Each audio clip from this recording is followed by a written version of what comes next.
Very good morning and warm welcome to Online Anaesthesia Postgraduate Teaching Program on Zoom platform sponsored by Aquila and hosted by A1Logics and aired by Anaesthesia TV. Today we are having two eminent scholars in our session of obstetric anesthesia. This is the last session of obstetric anesthesia. The first topic is postoperative multinodal acute pain management after cesarean delivery by Professor Kannan sir.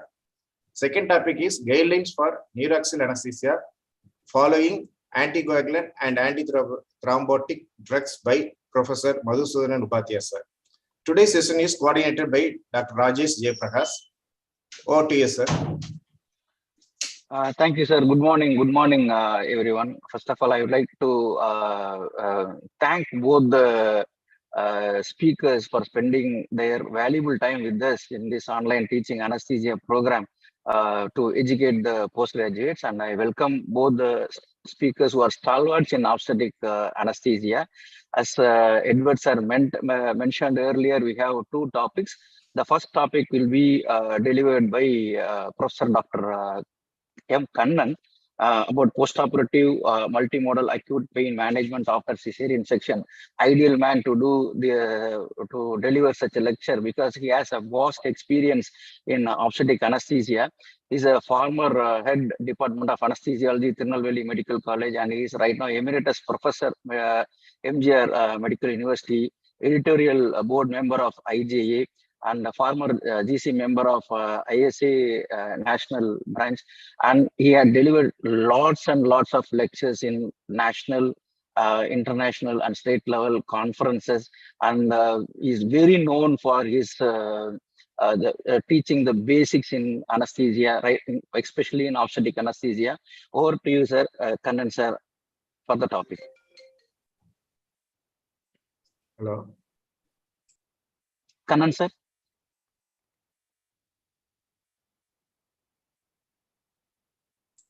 Okay.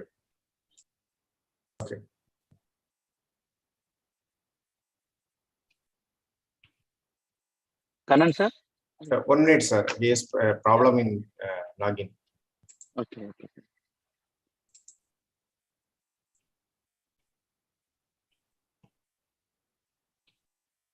Hello.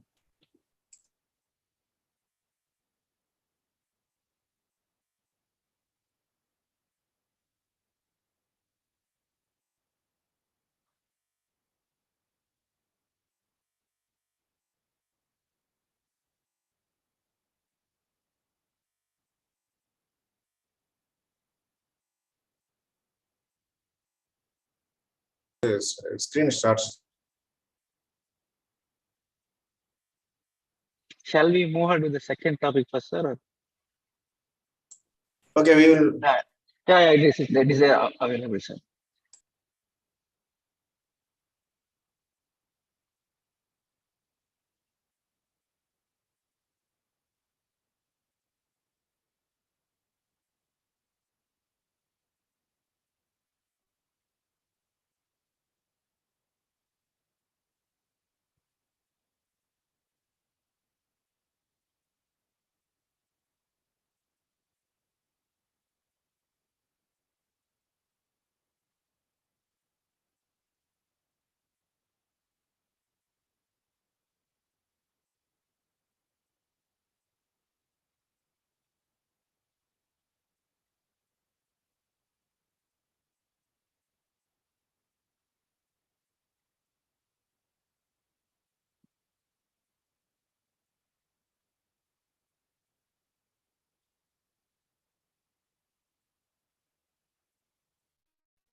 Sir, Edward sir, any other problem, sir?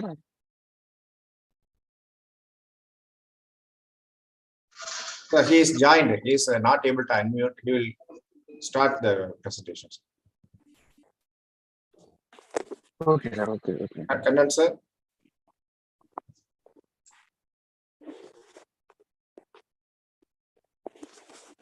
Yes, now I should be audible.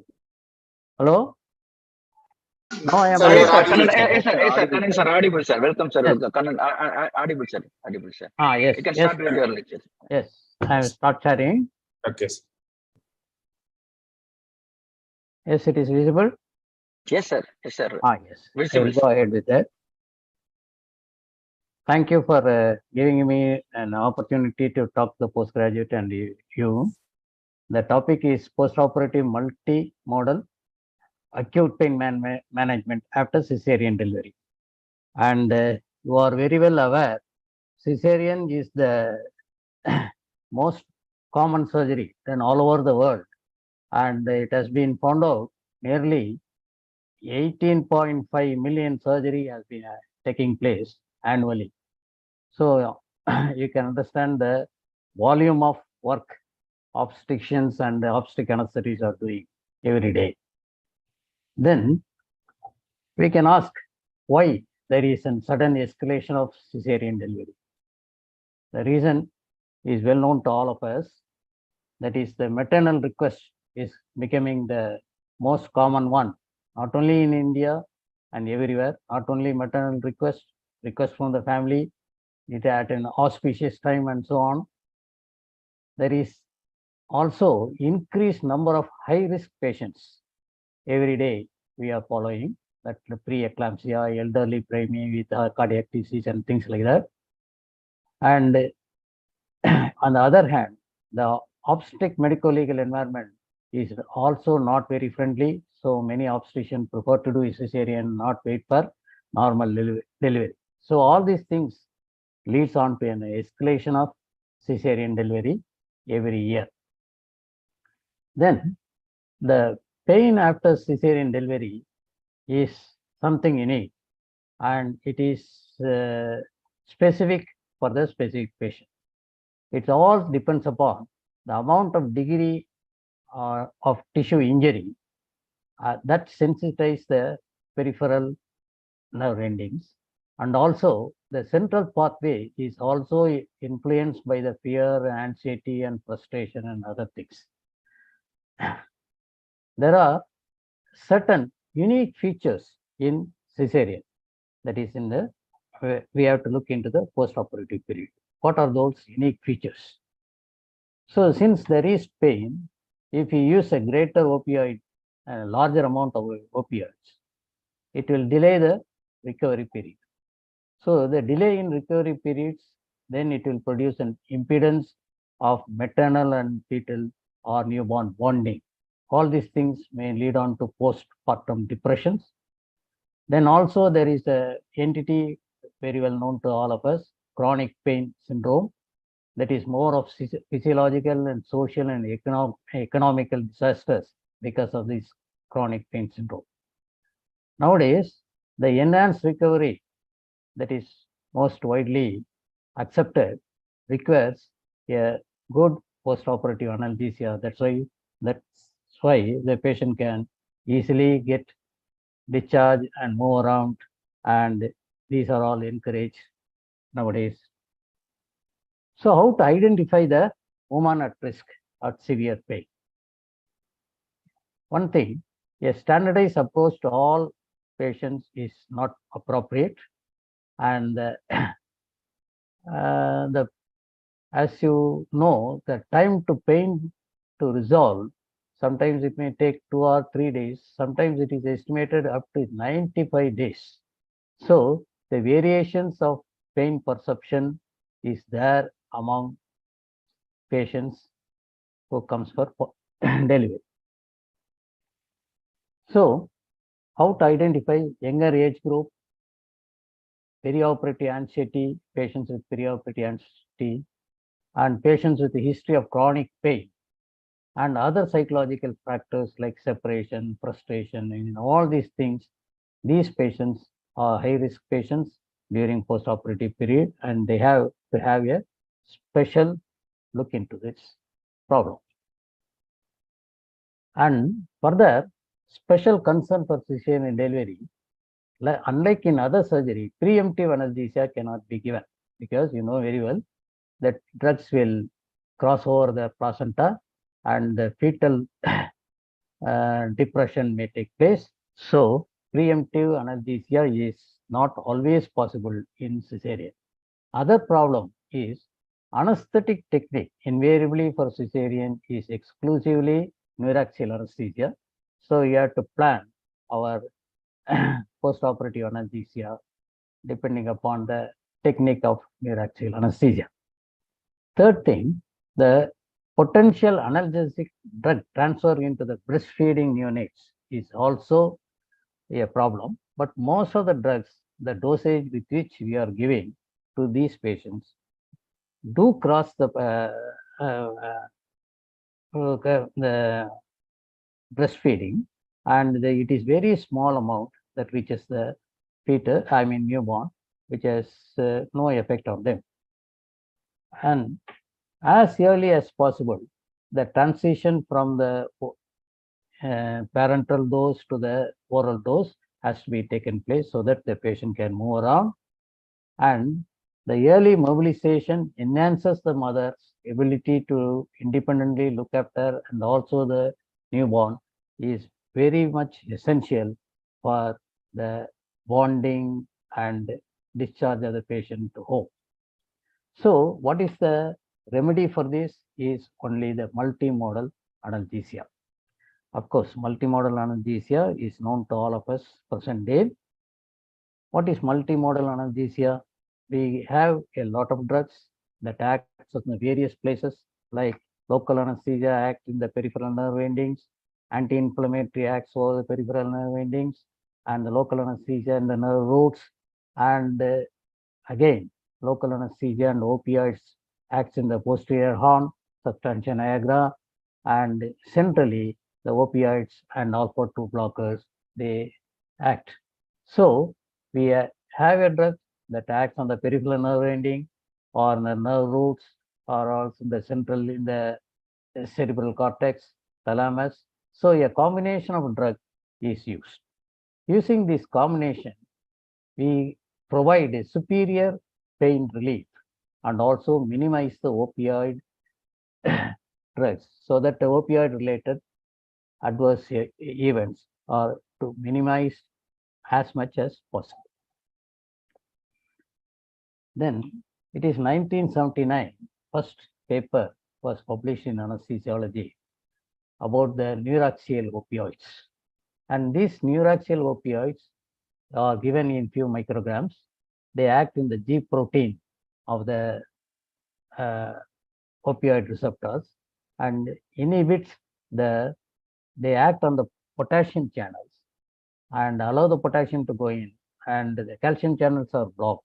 So the calcium content of the nerve fibers or the receptors will be less, so that the stimulation will be less. This is the accepted mechanism of action of these opioid molecules over the in small amount on the receptors. So since then in 1979, so many drugs form of opioids are tried.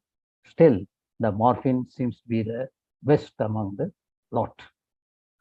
The intrathecal morphine was standardized to use in obstetric neuraxial block.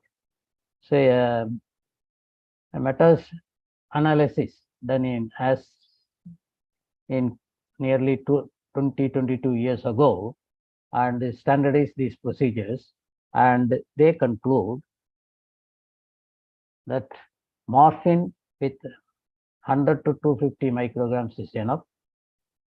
The duration depending upon the dose, generally the duration lasts for about 18 to 24 hours or even sometimes 36 hours. And the lower dose, that is around 100 micrograms, when used, there will be the incidence of nausea and vomiting and pruritus will be less. And if you combine this morphine, even 50 micrograms with ketorolac, the same effect of 100 micrograms morphine is achieved. So these are all the conclusions they derived in 1999. For the past 22 years, this holds good as a good post-operative analgesia. Suppose if you want to use morphine in a epidural neuraxial block, how much to be used? Always the question arises in our mind. Nearly 20 times, that is 20:1 or 30:1 of morphine in the epidural space is good enough and is good. It gives a good analgesic effect. When we use with the single shot epidural, the dosage may be around 1.5 to 3 milligram. The fear that is there in all our minds when we use morphine is the respiratory depression. It is around 2008, a landmark study was published. In this, around 1,915 patients are examined, and what will be the incidence of respiratory depression. They have found out the incidence is when we use intrathecal morphine at a dose of 0.15, that is 150 to 0.8, 800 micrograms, the incidence of respiratory depression is around 0.26 to 3% only. And most of the cases, they starts with bradypnea. At this time, we catch this patient immediately with ventilation and other supports. We can save the patient with total apnea, from total apnea. And when we use epidural morphine at the dose of 2 to 5 milligrams, the incidence of respiratory depression is 0 to 2.5, 2.8%. Then, when respiratory depression occurs, of course, we should be able to reverse it. The sheet anchor drug is naloxone. Though naloxone half-life is short, we have to repeatedly use. Naloxone has got its own problem. It is also can produce hypertension and ventricular tachycardias and things like that. And now there are reversal by non-opioid drugs are also tried, especially drugs like potassium channel blockers at carotid bodies. It is the drug is named as GAL021. These are all done in the experimental animals and also human volunteers. They block the potassium channels, and a group of drugs like known as ampakine, this modulates the glutamatic respiratory neurons in the brainstem and the respiratory centers. And these are all the drugs that they are trying for Alzheimer and Parkinsonism. And this that also helps in reversing the respiratory depression. And serotonin receptors agonist is also acts within the brainstem and try to reverse the respiratory depression that is caused by morphine without reversing the analgesic effect. That is the importance of these drugs. Of course, these drugs are yet to come in clinical use, and we have to wait for that. So other intrathecal adjuvants widely used, you know very well, opioid drugs, fentanyl, sufentanil, and these are all the two drugs is very much accepted. They are the full agonist, and only thing they reduces the onset of analgesic time when we add with bupivacaine, but the duration of their effect is short-lived, around 3 to 4 hours. Of course, sufentanil has an extended time, but not exceeding more than 6 hours. But when widely buprenorphine and pethidine has been used in most of us, and buprenorphine supposed to have an 18 hours of action, and pethidine nowadays was used. Nowadays it is not used because these are all not total agonists. Even buprenorphine, there are few papers about that. Anyhow, meta-analysis meta-analysis, critical meta-analysis is not done in buprenorphine, and it is not widely accepted in developed countries. Of course, a lot of non-opioids are also being tried, like clonidine and dexmedetomidine. It is very well proved, and these two drugs prolong the action of analgesia, and but they don't prolong analgesia as good as morphine. Of course, steroids are also used, dexmedetomidine. This prevent the production of at the enzyme level, it prevents the production of prostaglandin that helps in. Of course, midazolam, magnesium is also tried, and magnesium sometimes in the larger dose can produce demyelination intrathecally. That is a questionable one. And these are all the drugs that is definitely used along the action, but how good they are for post-operative analgesia is not very well established. So the gold standard drug, nearly morphine, still stays in the clinical practice. For instance, if you take clonidine, there are two meta-analytic papers that is published in 2017 and 18, and they conclude following things. Clonidine prolonged the duration of sensory block to 128 minutes, and the motor block for about 44 minutes extra. It increases the sedation. It did not increase the risk of hypotension, pruritus, vomiting, nausea, and things like that. And the Apgar score are also not influenced by this. So, clonidine can be used to prolong the action of the local anesthetic, but it may not be as good as narcotic drug like morphine. Coming to regional blocks in cesarean section. As a part of enhanced recovery from surgery, this not only this intrathecal morphine, the regional anesthesia also plays an important role. So, regional anesthesia improves the analgesia, it decreases the postoperative opioid requirement, and severe incisional pain is relieved so that the chronic pain syndrome can be avoided. What are all the techniques of local anesthetic?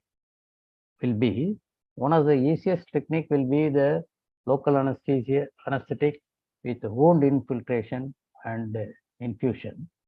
A single dose of wound infiltration with bupivacaine, the analgesic duration can extend up to 4 to 12 hours, and a continuous wound infiltration with a catheter in the subfacial plane can prolong this analgesia for more than 24 to 36 hours. So there is no optimal dosage or the dose of local anesthesia has been established, and the infusion regime and all that not established. And of course, in practice, we can use 0.125 to 0.25% of bupivacaine or levobupivacaine. The initial volume of infiltration may be around 20 ml, and then we can use a 5 ml per hour dosage for 24 to 48 hours. One thing we have to be very careful, this may not, the absolute sterility should be maintained because it is directly into the wound and it should not cause any infection. Of course, when to use infiltration technique, whenever we do cesarean under GA, sometimes you are forced to do cesarean under GA because of the patient condition, or the patient may be very adamant that he don't want a spinal anesthesia. And sometimes if we don't use neuraxial morphine, this local infiltration will be very useful. Nowadays, much talked about lysosomal bupivacaine supposed to act for a longer time. But a paper published recently, a comparison of lysosomal bupivacaine and conventional local anesthetic agent in regional anesthesia, a systematic review they conclude that currently there is limited evidence suggested that the liposomal bupivacaine provides a longer analgesia than conventional local anesthetic when used in regional anesthesia. So, the silver bullet of liposomal bupivacaine is posted. Other regional anesthesia technique will be the bilateral transverse abdominal plane block, the TAP block, where all these nerves from 7th intercostal to 11th intercostal, the subcostal, and also the ilioinguinal nerve, they lie in between the internal oblique and transversalis, and you can catch them at this point by using an ultrasound. So this TAP block is a very simple technique. It grossly reduces the opioid usage in this patient. The patient satisfaction is very good, and the duration will definitely, if you use bupivacaine or even if you use ropivacaine with steroids, it acts for more than 12 to 36 hours sometimes, a single dose. And the dosage is around 20 ml in each side with 0.25% in an adult woman is convenient. But usually when the patient by weight, when we think about, it is 0.4 ml per kilogram body weight, and that is the acceptable dose. The technique, previously it was done in a blind technique, double pop technique. With the advent of all the ultrasound available nowadays, it is an easiest technique. Here you can very well see the fat, the external oblique, internal oblique, and transversalis, and this is the target area. And once you give the drug, you can see the beautifully enlarged place, plus where the drug is deposited. This is a very simple technique. And then the quadratus lumborum block, where the block is given more posteriorly. And this Balkanov, who has first popularized this TAP block, is also published in 2015 a paper on quadratus lumborum block on cesareans, and he concludes bilateral quadratus lumborum block provides greater analgesia and reduces the postoperative opioids consumption in patients who did not receive intrathecal morphine. So if the patient receives intrathecal morphine, that is enough. But if for some reason if they don't receive intrathecal morphine, this quadratus lumborum block is a very good analgesic technique. Then positioning the patient in like this lateral position, and then the sonor anatomy is very simple. This is the transverse process of the L4 vertebra, and this is quadratus lumborum. This is the erector spinae muscle, and this is muscle in front, and this is the target area. So what is the advantage of quadratus lumborum block?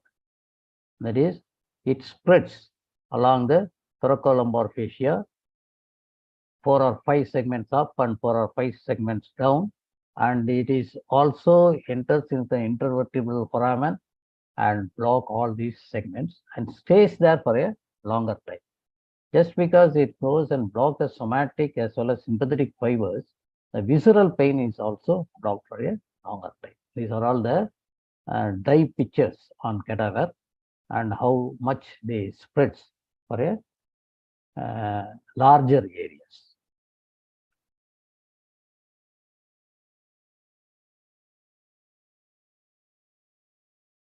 Then the quadratus lumborum block, when it is given here, it is the quadratus lumborum lateral, and if it is given posteriorly, I mean behind the, in between the erector spinae and the muscle, it is called posterior, and it is given here, it is called the anterior. Inside the muscles also we can give.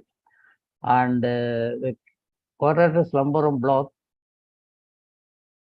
as I told you, it is more wider spread, and the visceral pain is also blocked and the longer duration of action. So this is how the needle comes from the posteriorly. Here is the thick, dark quadratus lumborum muscle, and at this junction, you can deposit this muscle. This is psoas major. So here you deposit this drug and around 20 ml. That gives a very good analgesia for about 24 to 48 hours.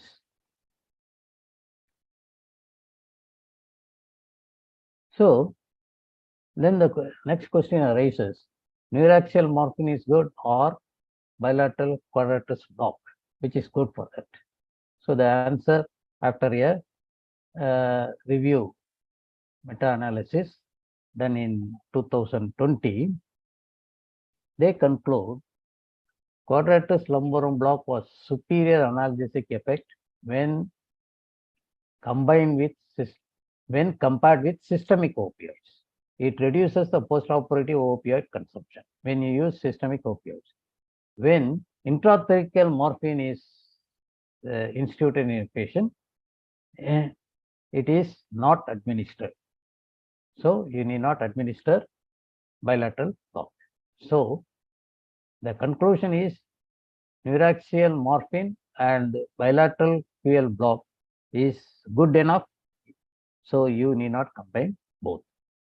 The similar paper in 2020 in another cohort, meta-analysis, they also conclude quadratus lumborum improves the post-cesarean delivery analgesia in parturition and who has not received neuraxial morphine.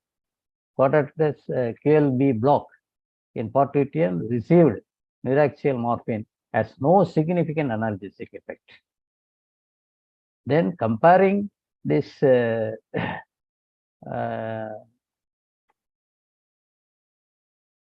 is insufficient data to draw a conclusion whether neuraxial, when we give neuraxial block, the TAP block or QL block, which is the best if you don't give the neuraxial block.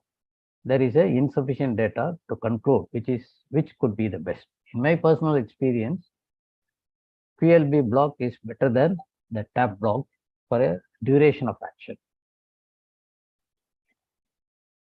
So what are all the indications for this muscle plane block will be to conclude cesarean section done under GA, and cesarean when intrathecal opioids are not used, and sometimes some patients will request for additional analgesia in the first or second postoperative day. In those cases, we can use this blocks. Then coming to the complications. Of course, every procedure has got its own complications. So the complication here will be a toxicity of the drugs. So excess toxicity of the drugs, because when we use a larger dose without calculating the dose we give, the drug toxicity will be increases and the incidence will increase. Moreover, this pregnant patient may be susceptible for toxicity. So we have to be very careful. As I told you, guaranteed sterility should be there in all our procedure. Very rarely in quadratus lumborum block, vascular injury can occur. Vascular injury, the lumbar arteries are there sometimes in the junction of the two muscles, and it should not be injured.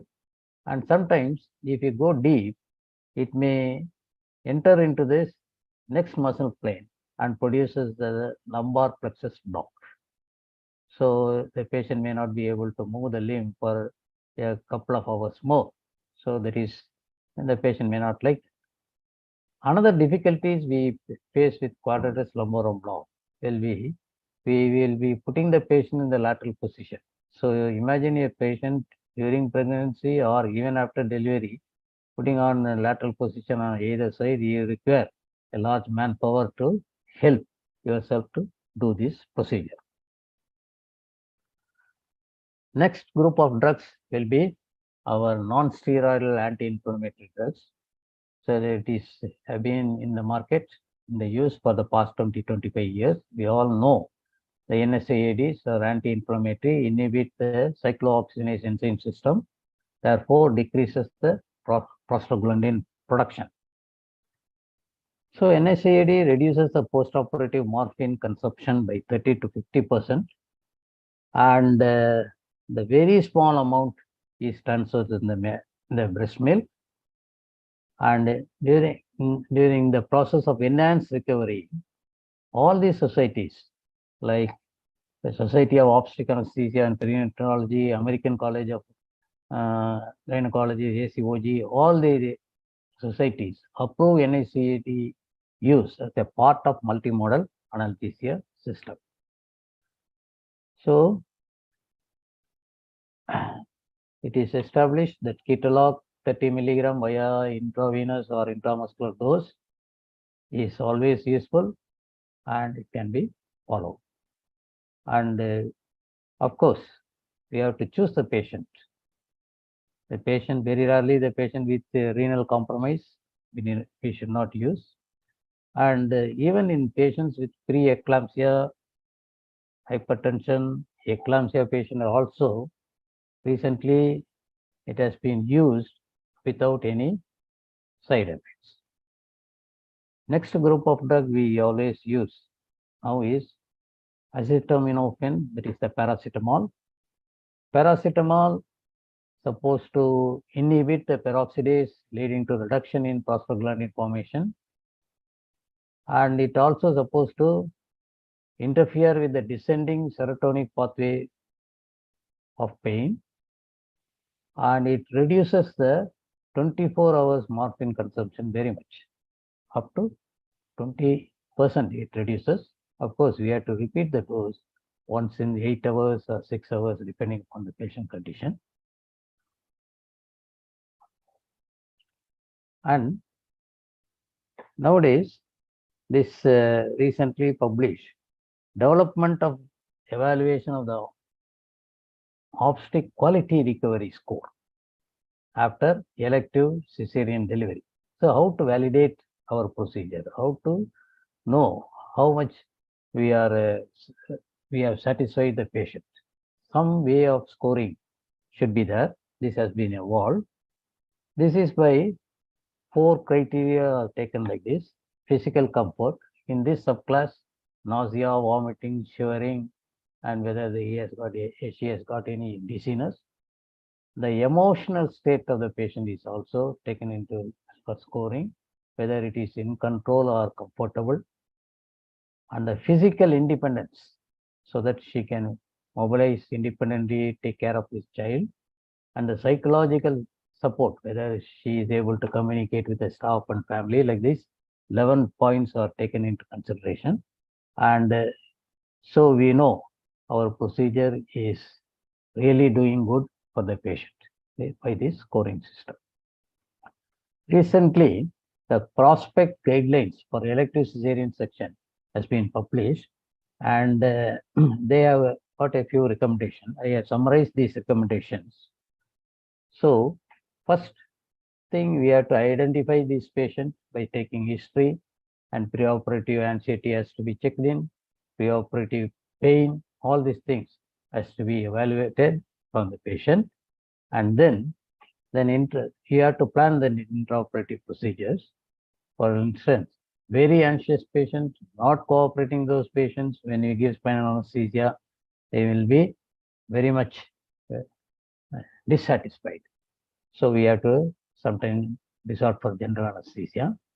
And these type of patients, we have to go for aggressive postoperative anesthesia, preferably a catheter technique, epidural catheter if necessary, sometimes multimodal analgesia, that is always we practice.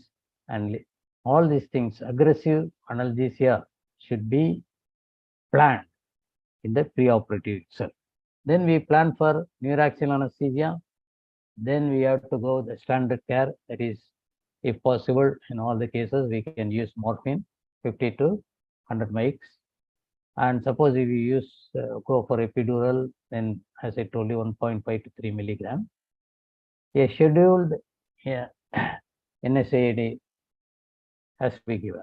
That is either ketorolac or diclofenac, and it has to be later converted into oral therapy. And of course, paracetamol can be given 8 hourly 1 gram for the first postoperative day, and it can be tapered. Some people prefer to use dexamethasone, additional support. Suppose if we go for general anesthesia, definitely we have to consider regional anesthesia for continuous infiltration, either tap block or QL block or continuous infiltration. And of course, NSAID and paracetamol in the manner we have described. So if there is adequate analgesia, well and good. If there is no adequate analgesia, then there is an ongoing severe pain. Then you have to repeat and consider about other regional anesthesia technique, continuous infiltration like this, and then IV oral opioids, and sometimes gabapentin or even ketamine has to be used in extensive when the patient demand is too much. There is a very rare instance only. So anyhow, the key of success in all these things will be monitoring the patient the postoperatively. Whatever analgesia we give, we have to monitor the patients carefully, and also a considerate nursing is very essential to comfort the patient at distress. Thank you, sir. Thank you.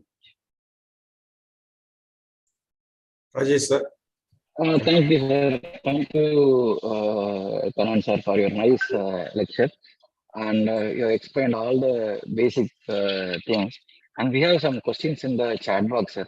Sure. Sir, neuraxial fentanyl, is it the duration or quality of the analgesia is improved with that neuraxial fentanyl? Just the duration or the quality of analgesia? Yes. The duration, the three things are improved when you give fentanyl. The onset time is also to some extent reduced when you use fentanyl. One. Second thing, the duration is also improved, and the quality of analgesia is also improved. Suppose if you have to give, you can reduce the actually bupivacaine dose when you use about 25 to 30 micrograms of fentanyl. So all the three will be improved by using fentanyl. But only thing, the longer duration, it may not be work out very well. Which steroids you will use in neuraxial or intrathecally, sir? And they want some dose also for that steroid.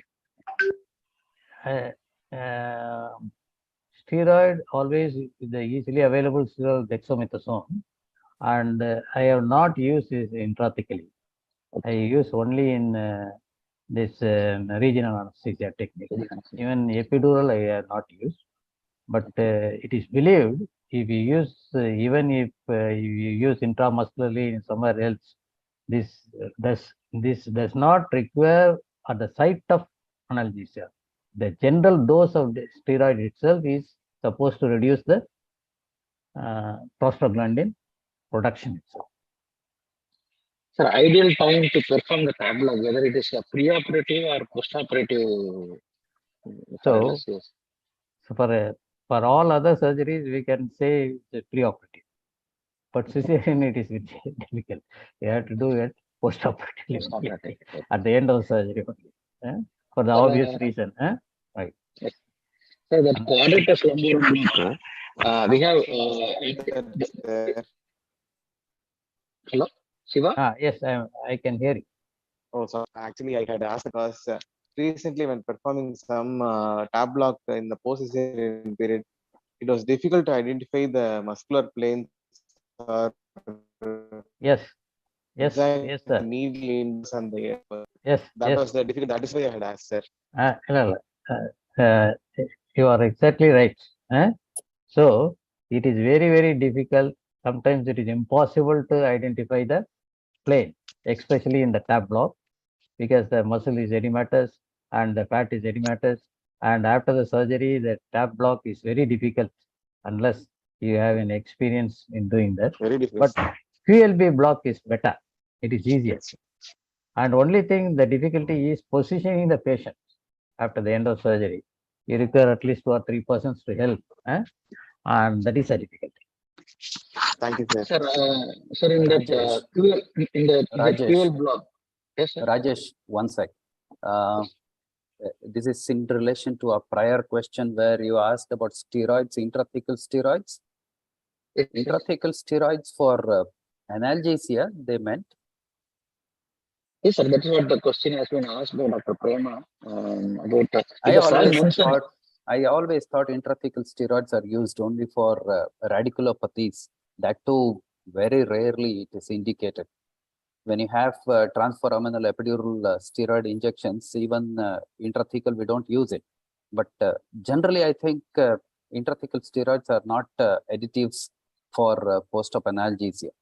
I don't think we should be using it. Yes, sir. Yes, sir. What you mentioned is absolutely right. I have not used anything. Even pain practitioner, we use epidural steroids and Exactly. Intrathecal.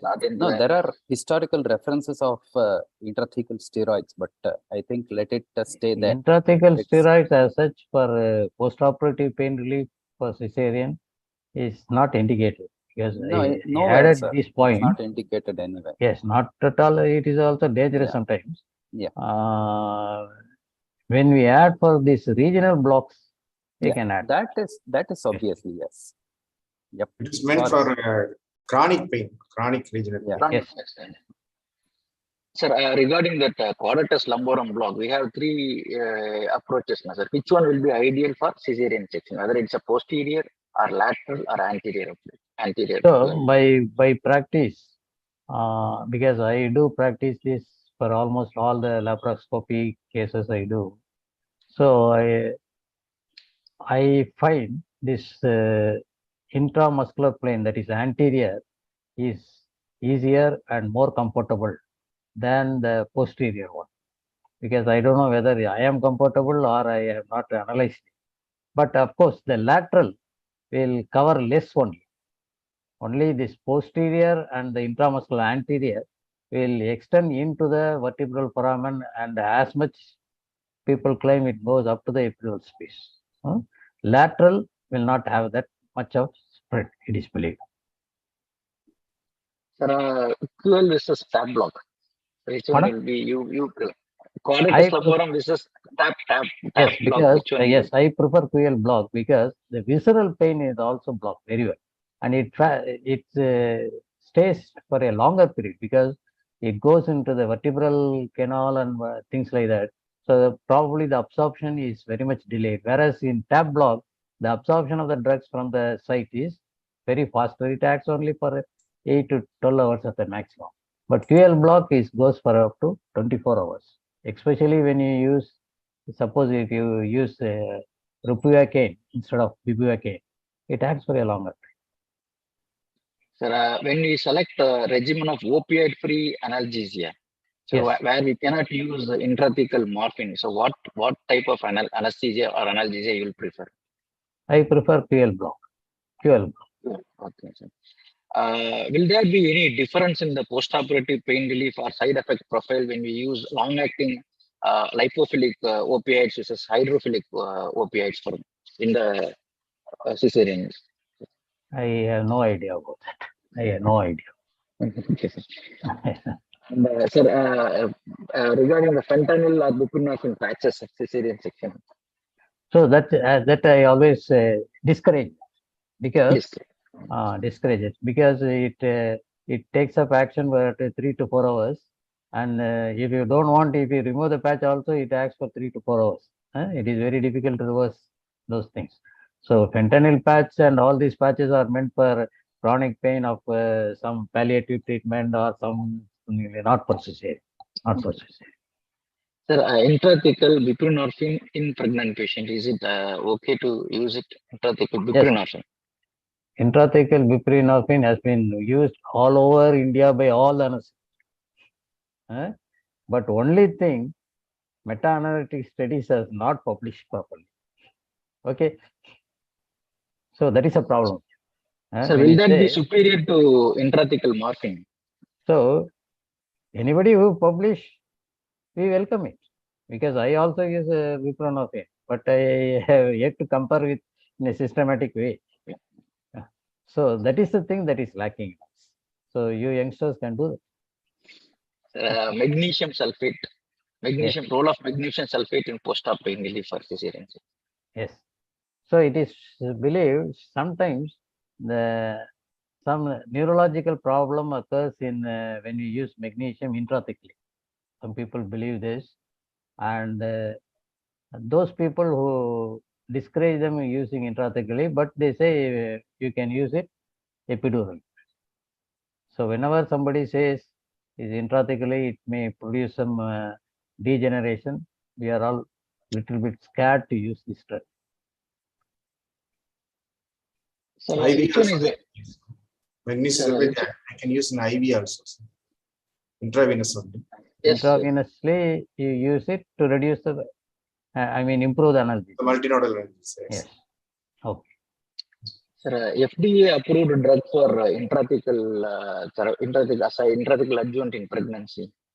This is FDA approved is only three, to my knowledge, three drugs: morphine, fentanyl, and sulfentanyl. Okay. I do not the know Western. whether. Pardon? No, next question. Okay, sir. Okay. The next one is like the Western recommendation regarding the Western recommendation of intrathecal morphine. The dose which they recommend is 50 to 150 nights. So is that justified to use the same thing in Indian population? Yes, you can use, because why do you say Indian population by weight? They are also almost 90% height and weight. And I do not know whether Indian population requires less drug. Okay, sir. So is there any contraindication for the use of NSAIDs in pregnancy in view of Yes. the thrombotic? Yes. Whenever the thrombotic problem is there, some patient may have renal function test is deranged, and established cardiac patients. We can prevent. We need not use those drugs in that. But in preeclampsia, I searched the journals and other things regarding this preeclampsia using NSAID, and it has been a few papers they are published that there is no side effect of using NSAID in preeclampsia patients. Okay, sir. Thank you, sir. Thank you. You have almost answered all the questions from the chat box, I think, sir. Edward, sir, no more questions, no, sir? So no more questions. Shall We we can conclude? Okay, sir. I will Thank you conclude. very much, Thank you, sir. Edward. Thank you, Karan, sir. Thank you, sir, for giving Thank me you, an sir. opportunity. Thank you very much, sir. Thank you. Meet Yes, you sir. all. Thank you. Thank you. Thank you. So we will move ahead with the second topic for today, that is guidelines for neuraxial anesthesia following anticoagulant and the antithrombotic drugs. And we have another stalwart in obstetric anesthesia here to deliver the lecture.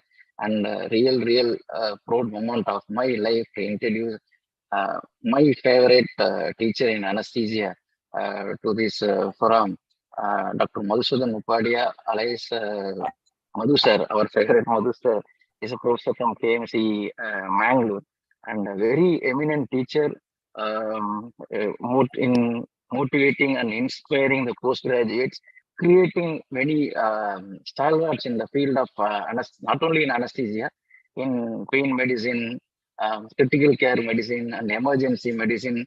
And if you allow me, I'll be talking to the whole day about him. He had given so many lectures in international forums and national level forums, more than nearly 200 lectures and more than 50 publications. And he is an editorial board member of Indian Journal of Anesthesia. So much passionate towards obstetric anesthesia, and also so much passionate towards teaching the postgraduates the same. And he is a member of obstetric committee WSA World Federation Society of Anesthesia from 2016 to 2020. Held various posts in KMC Mangalore as head of the department, medical superintendent, and organized many conferences, including that one sir has mentioned, was the South Zone Conference is a conference, a very successful event, and the last alumni meet which we had in 2016 MAT. Over to you, Madhu sir, for the topic. Thank you so much, Rajesh. I think that was one of the most wonderful introductions I have ever heard about me. But I don't think I deserve all this. I have been a teacher. I have been trying to be a mentor. And I think all of us, we should be basically at a certain stage of our life, we should try to be mentoring rather than just teaching. And it's actually a proud moment that the alumni are doing very well, because ultimately we make the alumni, but then alumni make the institute. That is what is said. Therefore, I am proud that you people have reached places. That's enough about ourselves.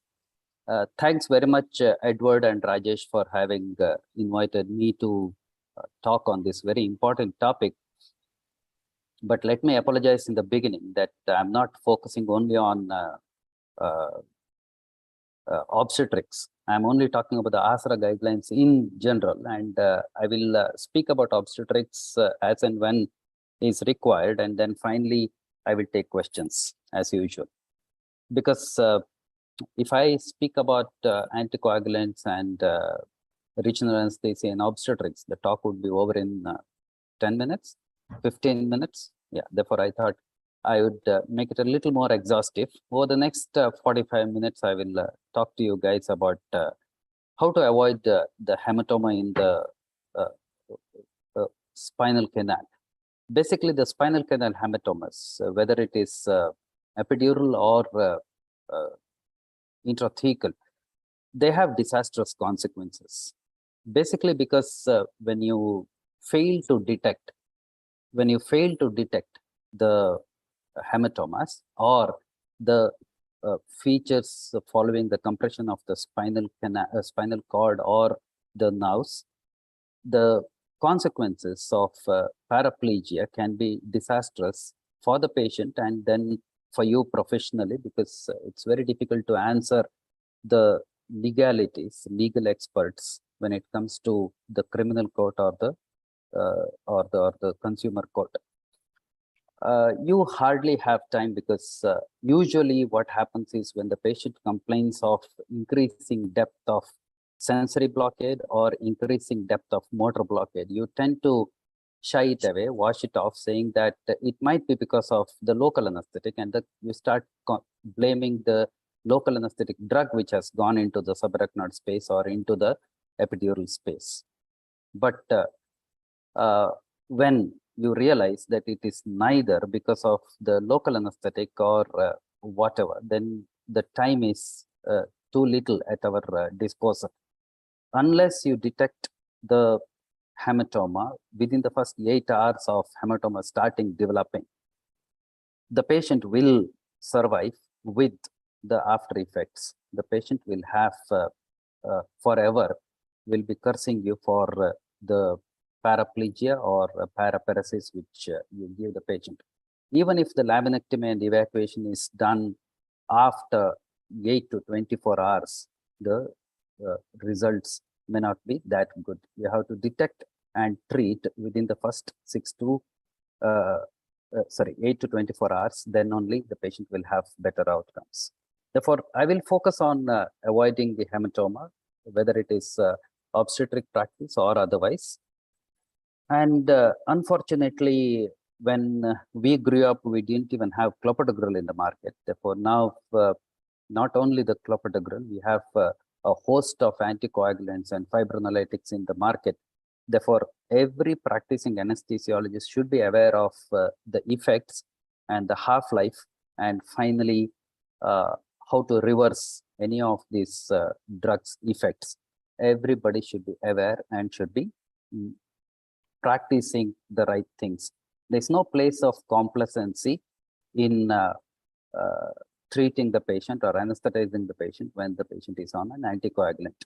If you don't know the half-life, if you don't know what the anticoagulant does, which brand, which generic drug it is, you should take time off and learn about the drug and then go back and anesthetize. Never hurry the things up. Okay. The incidence of spinal hematomas are actually, it is quite rare. It doesn't happen quite often. The incidence of epidural hematomas is as low as 1 in 220,000. And when you talk about spinal hematomas, it is 1 in maybe 150,000, 1 in 1.5 lakhs. The incidence is quite less, but still the problem is when it happens to the individual, you cannot escape the liabilities which come with that. And it's an era of consumerism, therefore we have to be extremely careful. There haven't been many studies. Basically, you can't do an RCT, you cannot do an observational study on this kind of numbers, because over a period of time, if you see in your lifetime, you may not see any spinal hematomas. Therefore, it's very difficult even when you go retrospective and try to find the number of hematomas, which is iatrogenic.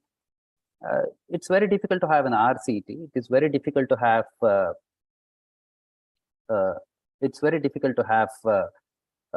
Even an observational study.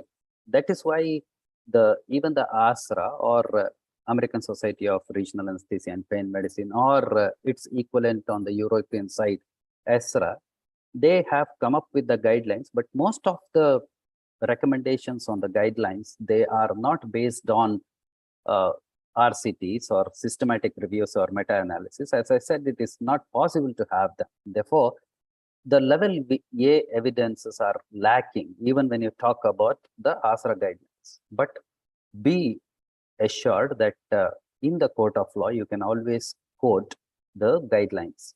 The guidelines are there basically.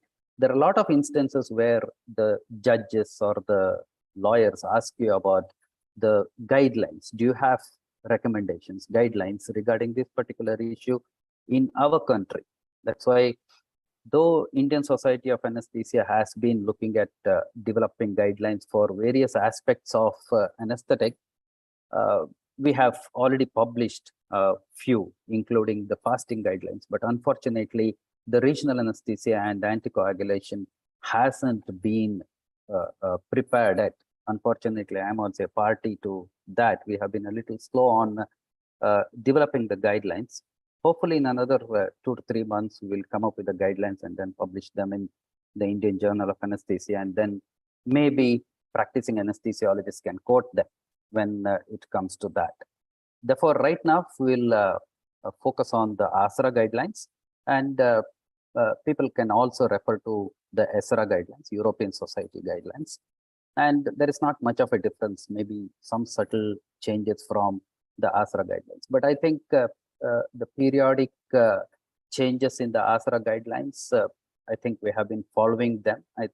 It's green all times, therefore you can still use them and quote them. But be familiar with the ASRA guidelines to all the postgraduates and the practicing anesthesiologists, because that is the basis on which we practice our anesthetics, especially when it comes to regional anesthesia and pain medicine. And earlier, the regional anesthesia, we were only worried about the anticoagulation and regional anesthetics, but now the pain medicine is also included, because I will come to that a little later.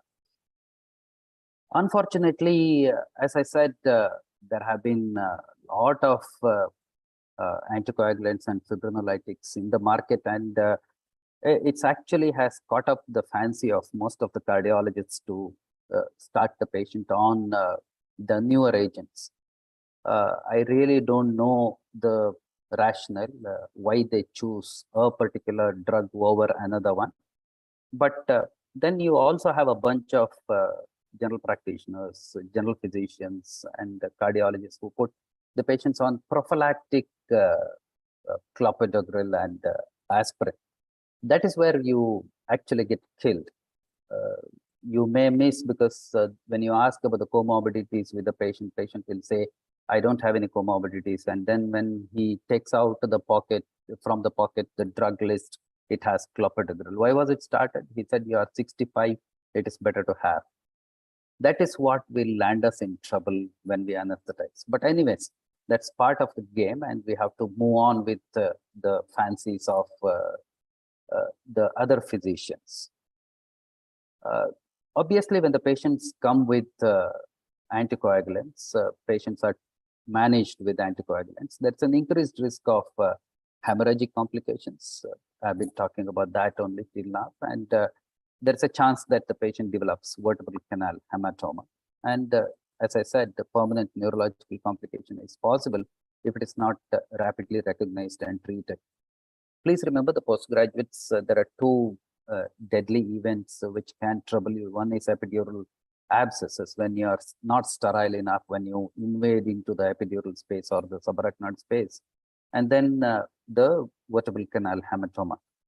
Both the situations where I said you are left with very short time interval to diagnose and manage. That's why whenever you put up a chart of post-operative analgesia, you train your nurses in the PACU or beyond in the ward to make sure that they assess the patient's motor blockade and sensory blockade every second hour. It's mandatory. Then you will not miss if the patient has a developing hematoma or an abscess. Okay, abscess takes time. The even if it is hematoma developing into an abscess or per se the infection introduced, that's a little difficult to diagnose because it's gradual over a period of time, and by the time the patient becomes bad, you will not have time. Let's not focus on that. We will only focus on the hematoma or the hemorrhagic complications. Okay, but as I said, stick to the guidelines and you will not repent. As I said, the ASRA and pain medicine comes up with guidelines very frequently, and 2018 was the full guidelines, and 21 there have been some addendums added to it, and I will go by those guidelines. And then we'll also talk about the conventional anticoagulants and how it is related to central or neuraxial blocks. Then there are quite a few novel oral anticoagulants again, which have caught up the fancies of the cardiologists and others. Therefore, we should know about them also. And then finally, a couple of slides on the CHADS2 scoring system. I'm sure you people know what is CHADS2 scoring, but I will just talk about that. There are a lot of pain physicians who said, I am not very invasive. I'm only doing an epidural steroid, transforaminal epidural steroid injection. Do I still bother about the anticoagulants the patient is on? The answer is yes, because you can still have hematomas in wherever you have gone into. For example, when you look at the history, epidural steroid injections, transforaminal, which was done by the pain physicians, maybe under the CIAM guidance, they still have had hematomas forming. There have been at least a couple of case series where about 9 cases have been reported. I think it's worth treating, even the pain physicians treating the patients as though we are going into the epidural space or intrathecal space, or giving a block just like a generalist does in anesthesia. Okay, we have to stop the anticoagulants. Rajesh. Available guidelines recommend time intervals. The couple of questions which are asked always are, after stopping the treatment, at which time interval performing regional anesthesia technique may be safer? Obviously, that is what you have to ask yourself, and then seek answers whenever your patient is on anticoagulants or fibrinolytics. And at which time treatment with anticoagulants and or antiplatelet drugs can be restarted after the procedure or removal of an epidural catheter? Or still worse, can the anticoagulants be restarted when the epidural catheter is still in situ? We will seek answers as we go by. over the next maybe 40 minutes. All right. The questions asked are when is it safer to perform the regional anesthesia technique or whatever with invasive procedures after stopping the treatment with anticoagulants. The other one is when can you restart the anticoagulants after the surgery, or can you continue with the epidural catheter in situ when the patient is on, and or can you restart the anticoagulants? What are the factors that increase the patient's risk of bleeding? Female gender is very common. When you look at the series of case series retrospectively, where they have searched from 1906 to maybe 2020, about 65% or 70% of the patients have been females who have had the spinal canal hematomas. Age more than 65 years, obviously. History of early bruising and excessive surgical bleeding, that should provide a pointer towards why your patient is bruising, and the patient might have a spinal canal hematoma. When the spinal column abnormalities, the patient presents with spinal column abnormalities, they're basically because it's you need multiple attempts, and they can be traumatic. That's why if you puncture a vessel here and there, when you keep on trying for your spinals or epidurals, obviously the patient can end up with a spinal canal hematoma and renal insufficiency, because all these anticoagulants which are used, obviously the patient's the action of the drug will be prolonged, and when you believe that the clopidogrel can be stopped for 5 to 7 days, and then if the clopidogrel still stays in the body and you try the invasive technique, patient might have a bleeding or risk of hematoma is higher. When you talk about the risk associated with the anticoagulants, the guidelines are stratified for low, moderate, and high risk procedures. What are the low risk procedures? Usually the peripheral nerve blocks, especially under vision, when you use an ultrasound, or when you get into a joint to inject drugs. Moderate and high risk procedures include deep plexus blocks like lumbar plexus blocks, or you are trying a deep sciatic block, epidurals and central neuraxial blocks, and then invasive catheters, wherever you want to place them, they come under the moderate to high risk procedures. At all times, it's worth remembering Greenblatt's elimination half-life of drugs. Basically, we all believe that if we wait for 2 half-lives of an agent is sufficient. And Greenblatt clearly in the graph plotted on the right side has clearly plotted it, charted it out, saying that after 2 half-lives, 25% of a drug is still remaining in the plasma. And after about 5 half-lives, only 3% of the drug remains. That is basically an adequate reversal. Therefore, you have to wait for 5 half-lives of any anticoagulant before you decide to invade into the for the central neuraxial blockade. All right. After 2 half-lives, there is 25% of the drug remaining in the plasma. But after 5 half-lives, it's only 3 drugs, which may not be giving you clinically important action of the drug. Therefore, you can safely use any of your techniques after 5 half-lives. Okay. With that introduction, we'll talk about a few of the anticoagulants and how they are related to central neuraxial blockades or procedures. Okay, we'll start with the most basic drug, which almost 50% of the population would be on, aspirin. And when I say aspirin, we are talking about the high dose aspirin. It's classically said that up to 150 milligrams is called a small dose aspirin, and 151 milligrams onwards per day is supposed to be a high dose aspirin. Therefore, we are looking at the high dose aspirin, which is more than 50 milligrams, 151 milligrams per day. Okay.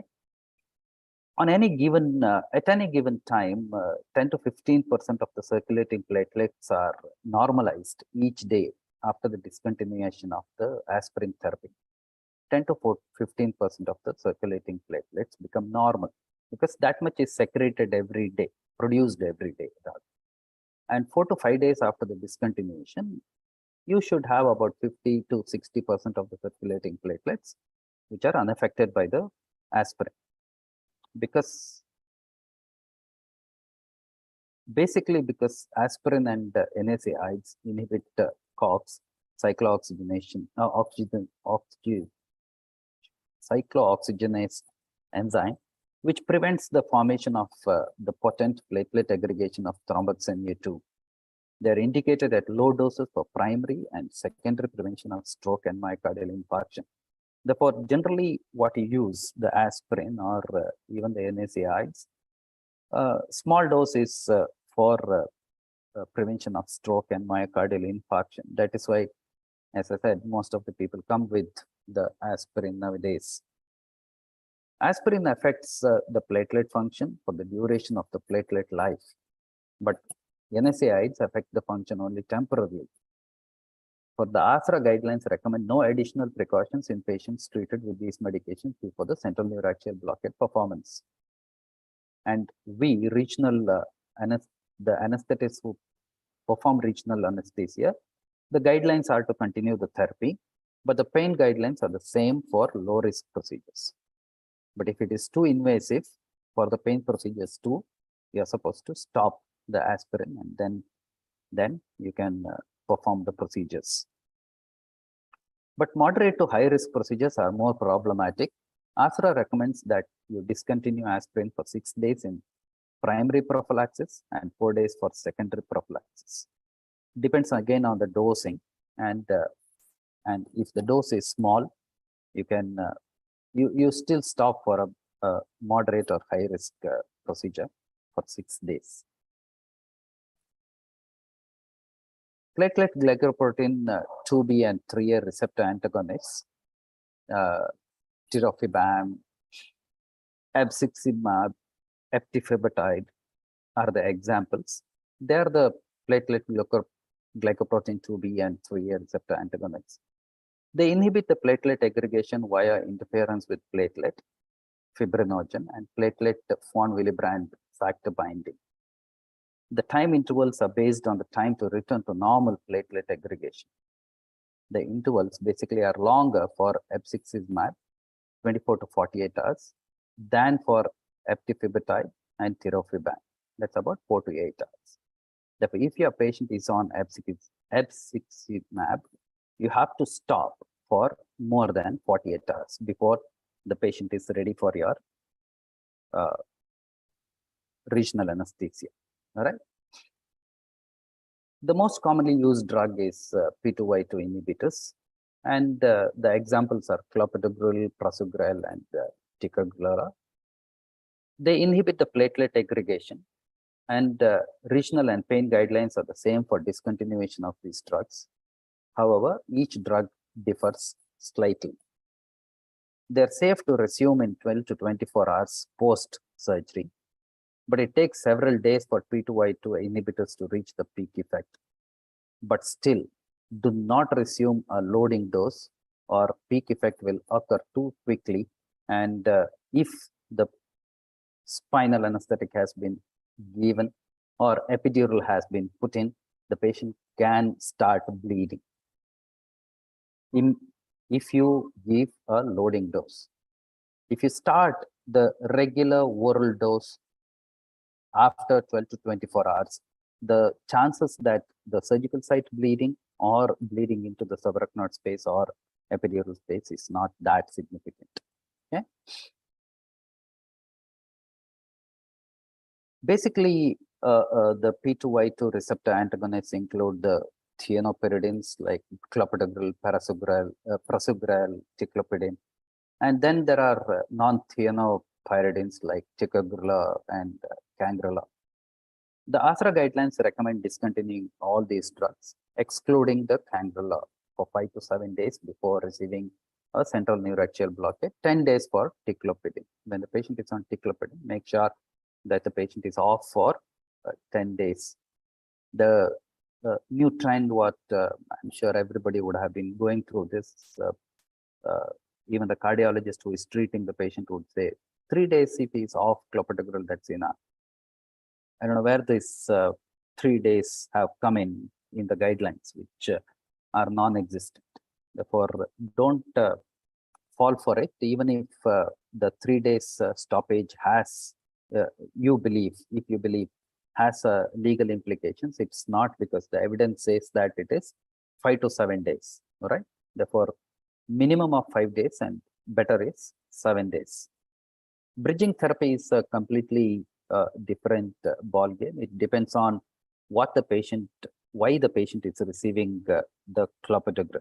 If the patient is on clopidogrel or any thienopyridines, if it is for the stent in situ, obviously, depending on the stent, you have to look at the bridging therapy. If the adequate time has lapsed after the stents have been placed, like drug-eluting stent, you wait for 6 months for the elective surgeries, and the bare metal much lesser.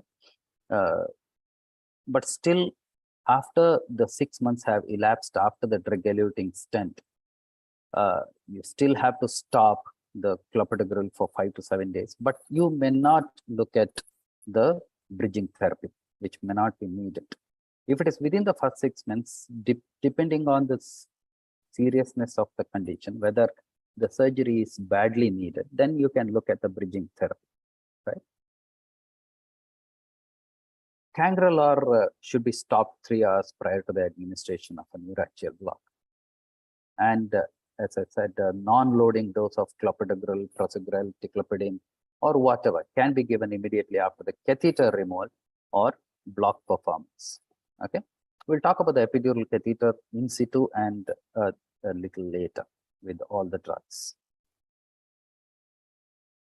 When clopidogrel is stopped for only 5 days, the platelet function testing is indicated. You have to look at the qualitative functioning of the platelet. Don't just look at the numbers, because numbers may not change if it is only used for, stopped for only 5 days. Otherwise, you hold it for 7 days. And the P2Y12 assay reflects similar results when clopidogrel is stopped for 5 days versus 7 days. It indicates less than 10% of inhibition. And then not every hospital or institution can proudly say they do P2Y2 assay. Therefore, conveniently, you can look at the platelet functions. With an indwelling neuraxial catheter, clopidogrel or ticlopidine can be given from 24 hours postoperatively. And if a loading dose is not given, the catheter should be used only for 1 to 2 days.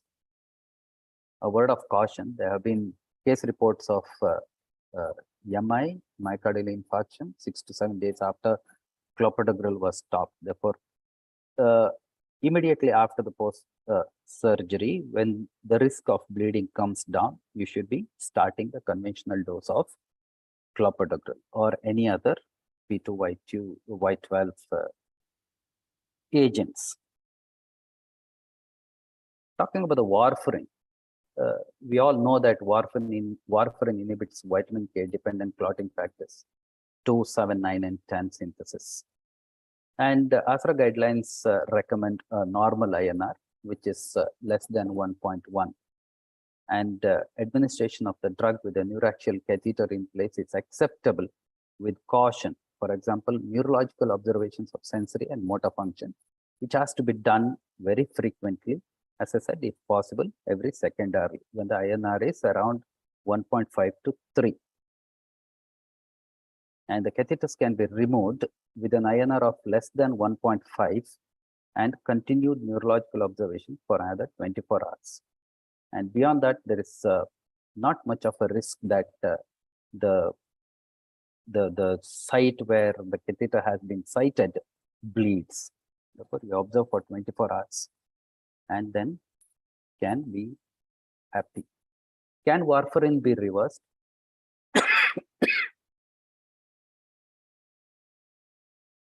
Warfarin can be reversed with vitamin K in the absence of major bleeding. Like an IV infusion of vitamin K acts within 6 to 8 hours.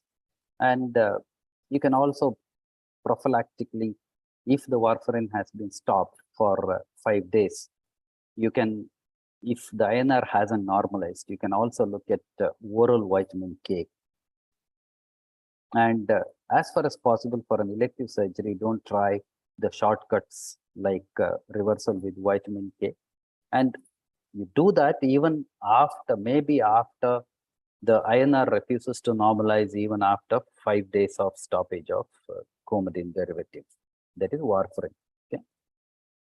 And prothrombin complex concentrates can also be used to reverse the warfarin effects. Dipyridamole is used to prevent ischemic stroke, and ASRA guidelines recommend discontinuing the extended release formulation 24 hours before the central neuraxial blockade. And the agent should not be given with a neuraxial catheter in situ. Dipyridamole should never be restarted when the epidural catheter is in situ. Cilostazol it inhibits phosphodiesterase 3A and thus platelet aggregation. ASRA guidelines recommend discontinuation for 48 hours before the central neuraxial blockade performance. Dipyridamole for at least 24 hours and cilostazol for 48 hours. Now we talk a little bit about heparin, the unfractionated heparin. It binds to antithrombin, leading to the inactivation of thrombin. It's factor 2A, factor 10A, and factor 9A. Intravenous heparin acts immediately, while subcutaneous heparin, which is administered at a dose of 5,000 international units, it exerts its effects only after 1 hour. And the ASRA guidelines recommended time intervals are dependent on the route of administration, basically. And for subcutaneous unfractionated heparin, dosing too. The time intervals between before the central neuraxial blockade for subcutaneous heparin can be up to 24 hours after the last dose. Though intravenously administered heparin, we take the liberty of doing the procedure in about 6 hours time because it acts for only about 4 to 6 hours. But if it is subcutaneous, then you have to wait for 24 hours at least after the last dose. And patients receiving unfractionated heparin for longer than 4 days, it's a possibility that the patient might have heparin-induced thrombocytopenia. Therefore, you have to do a platelet count before the central neuraxial blockade or catheter removal or whatever. All right. The hit is a possibility. When receiving the IV heparin after spinal or epidural, you wait for about 1 to 2 hours, and the half-life depends on the dose. This becomes clinically relevant for high doses used in cardiac surgeries. Subcutaneous, the BD dosage of heparin subcutaneously, the regional guidelines vary based on the dose. And when it is TID, because the TID practice is relatively new, and previously regional guidelines were not to perform the procedure. However, recent studies indicate that we can safely perform the spinal and epidurals in patients with TID subcutaneous heparin too. But be aware that surgeons are not likely to go back to BID dosing as it's less effective. Therefore, if he has started with the TID dosing, he will continue with the TID dosing. And when there is a TID dosing, you have to be extremely cautious. Maybe you cannot perform the procedure when the at least 24 hours when the heparin is going. The low molecular weight heparins, they inhibit the factor 10A and are indicated for venous thromboembolism prophylaxis and treatment. And the guidelines recommend against routine testing of anti-factor 10A levels, since there's no known safe level for performing CNVs, irrespective of the anti-factor 10A levels. Therefore, you have to go by basically the timelines after the low molecular weight heparin. A 12-hour time interval should be considered after neuraxial puncture until the first prophylactic dose, and a 24-hour time interval for therapeutic low molecular weight heparin. To maintain the catheters if the patient receives a prophylactic dose daily, and the catheter should be removed 12 hours after the last daily prophylactic dose. Exercise caution when the patient is obese on higher doses, and the time of discontinuation then is absolutely dose dependent. Few of the low molecular weight heparins, fondaparinux, danaparoid. Danaparoid is out of the practice, therefore it is not. It's withdrawn from the market, therefore it's not covered by the ASRA guidelines. Talk about the fondaparinux, and it's a factor, obviously 10A inhibitor with a longer half-life, like about 17 to 21 hours. And for regional anesthesia, there is no recommendation, but the pain recommends discontinuation for 5 half-lives. And a central neuraxial blockade is only appropriate in the following circumstances for a patient treated with fondaparinux: single needle pass, a traumatic procedure, and no neuraxial catheter. That is what we have been taught even after the patient's clopidogrel has been withdrawn. Single needle, preferably a traumatic procedure, avoid multiple punctures, and try to use a Whitaker needle, which is supposed to be a traumatic needle, and never insert an epidural catheter. All right. Talk about direct thrombin inhibitors, argatroban and bivalirudin. Direct thrombin inhibitors, their effects are monitored via activated partial thromboplastin time, APTT, and last for about 3 hours after IV administration. And if the patient has been on the direct thrombin inhibitors, neuraxial techniques are not recommended. Thrombolytics or fibrinolytic agents. The thrombolytic agents, they interact with plasminogen to produce plasmin that lyses links between the fibrin molecules to dissolve clots. These drugs are used in acute myocardial infarction, pulmonary embolism, and cerebrovascular accidents. These drugs generally have very short half-lives, about 3 to 4 hours, but the recommendation is to discontinue for 48 hours at least. And neuraxial puncture should only be considered in patients who have clotting studies, including the fibrinogen count as normal. In addition, the patient should be neurologically monitored every 2 hours, and ideally avoid this scenario and wait for 72 hours. Therefore, you perform the neuraxial puncture only at about 48 to 72 hours after these drugs have been administered. A few words on the novel oral anticoagulants. There are no studies on NOACs available right now, so guidelines are based purely on the pharmacokinetics of each of these agents.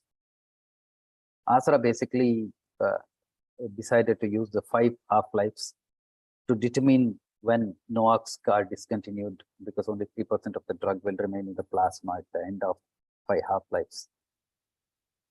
It takes about 8 hours for stable clot formation. Therefore, resumption of NOACs is based on this observation. And regional recommendations are to resume after 6 hours for low-risk procedures and 24 hours for high-risk procedures. Do not restart immediately after the surgery. The factor 10A inhibitors, they are used in plenty right now for rivaroxaban and apixaban. For rivaroxaban, the time intervals depend on the dose and the patient's renal function. Rivaroxaban and apixaban have similar time intervals like rivaroxaban, that's about 72 hours. And you have to monitor with factor 10A assays. And unfortunately, most of the institutions, they don't have the factor 10A assays. Therefore, safe to wait till the drug gets metabolized and is out of the body, at least for wait for at least beyond 72 hours after rivaroxaban. Dabigatran is indicated for the prevention and treatment of venous thromboembolism and to lower the risk of a stroke. The time intervals largely depend on the patient's renal function, as 80% is excreted by the kidneys. Lab monitoring is basically PTT, but the relationship is not linear. Therefore, you cannot just go by the PTT to look at the effectiveness of the dabigatran. The ASRA guidelines recommend a time interval of 5 days, that's 120 hours, after the last dose before the neuraxial puncture in the absence of renal function measurement. If your renal functions are normal, even then I think it's safer to wait for 5 days after the dabigatran. A graduated approach based on creatinine clearance should be followed if there are no additional risk factors and a renal function measurement is available. ASRA guidelines advise against administering the dabigatran when a neuraxial catheter is in situ. Moreover, the catheter should be removed 6 hours before administering the agent again, or the other way, you have to remove the catheter and then 6 hours later, dabigatran has to go into the patient. But the NOACs can be reversed, can also be reversed. And the drug is idarucizumab, is a monoclonal antibody fragment that binds to dabigatran. The effect is seen within minutes. And the other agent is adexanate alpha. It's a protein that binds to factor 10A inhibitors, rivaroxaban and apixaban. And that too, the results are seen in a short while. Therefore, you can reverse the patient's NOACs, and then patient might be ready for your. I will skip this. The interesting part is the patient can be on a lot of herbal medications, and they have implications on the coagulation profile of the patient too.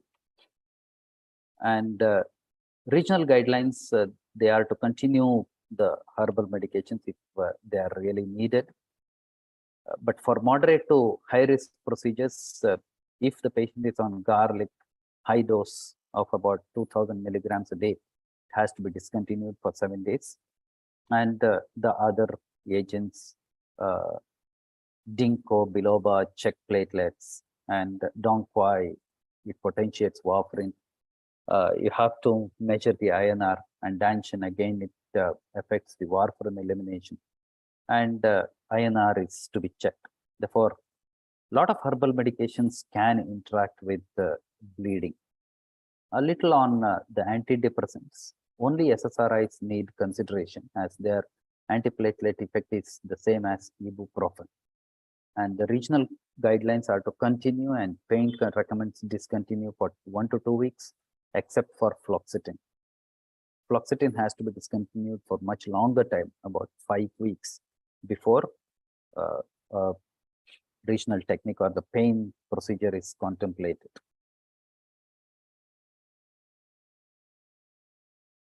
What are the anticoagulation guidelines for neuraxial procedures? I will just take you through a couple of slides, and it has been taken from Stanford's School of Medicine, but this is in line with the ASRA guidelines.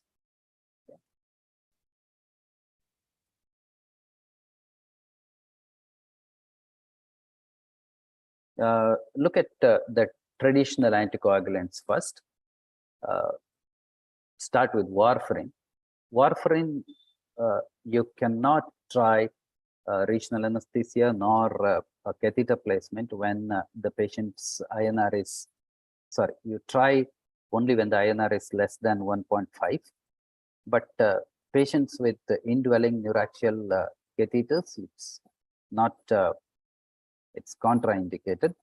And when can you inject the local anesthetic, the warfarin after the catheter is removed or the procedure? That's about 2 hours. Okay. The heparin full dose IV, when the APTT is less than 40, you check after holding for 2 hours. And the heparin mini dose, that is 5000 units subcutaneous BID, there is no contraindication. But when the patient is on TID dosing of heparin, you check the APTT, and if it is less than 40 or if it is 6 hours after the last dose, and the heparin full dose, that is 5,000. One sec, just a sec.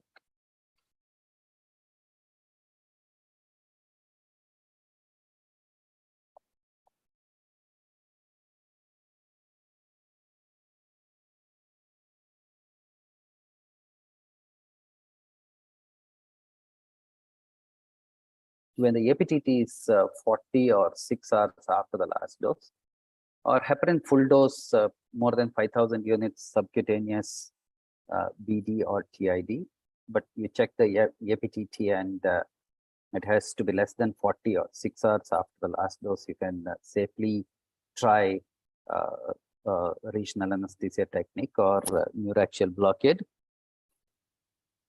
Fondaparinux, if the patient is on less than 2.5 milligrams subcutaneous QID, which is a prophylactic dose, you have to wait for about 36 to 48 hours. And fondaparinux, sorry, before that, indwelling catheters are okay with unfractionated heparin, and the heparin can be restarted after 1 hour of the catheter removal or before or after the surgery.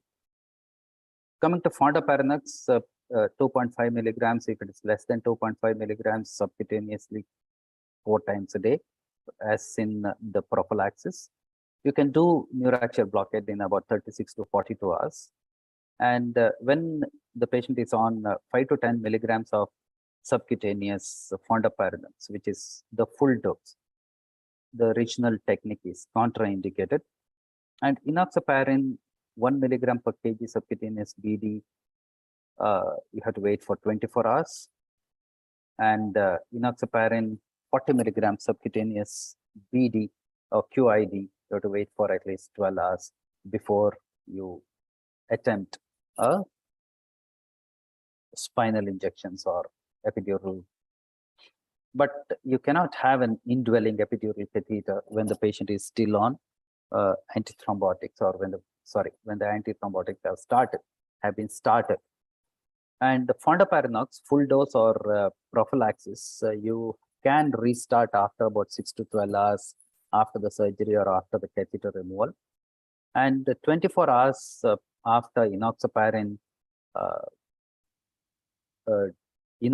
dose, after 24 hours, you can restart after the surgery or the catheter removal. And when it is full 40 milligrams subcutaneous, you can start about 6 to 8 hours, because subcutaneous obviously will not increase the plasma levels to that much levels to cause the bleeding. We'll talk about the newer drugs, the direct thrombin inhibitors, argatroban, bivalirudin, lepirudin, unknown, or when DTI-SA is less than 40 or APTT is less than 40.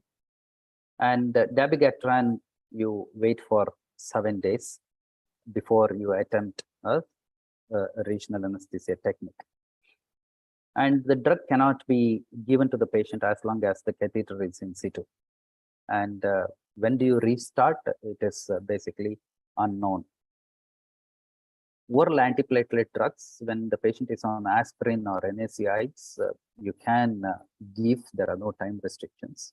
As I said, the small dose of aspirin obviously is quite safe for surgical bleeding, as well as the catheters to be removed. Clopidogrel and prasugrel, you wait for 7 days and you don't restart till the catheter is in situ.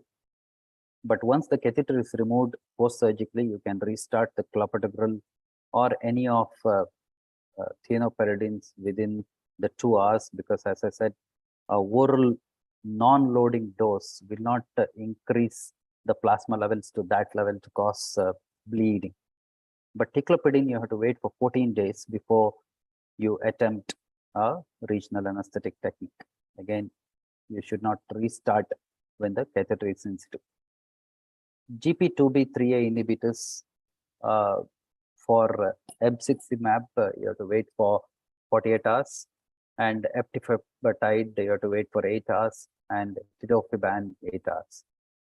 It's contraindicated. You cannot start these drugs when the catheter is in situ, and you can restart this 2 hours after the catheter is removed or when the surgery gets over.